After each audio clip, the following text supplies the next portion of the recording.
Gravi disordini a partire dall'1 di stanotte nel carcere veneziano di Santa Maria Maggiore.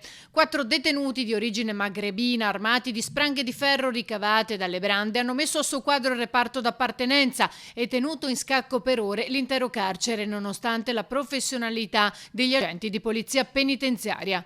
I detenuti, ha dichiarato il segretario per il Triveneto del Sindacato Autonomo di Polizia Penitenziaria Giovanni Vona, hanno devastato la rotonda, l'ufficio della sorveglianza generale, distrutto computer, registri, scrivanie e incendiato lenzuola e giornali. Sono stati chiamati in soccorso da casa i colleghi fuori servizio e solamente dopo una faticosa opera di mediazione la protesta è rientrata questa mattina, ha concluso Vona.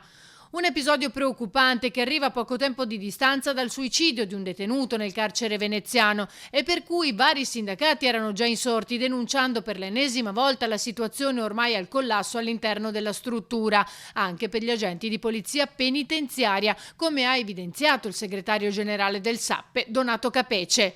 La situazione, ha detto, è allarmante, anche perché nelle scorse settimane altri agenti penitenziari nel Triveneto hanno subito aggressioni da parte della popolazione detenuta. Bisogna agire.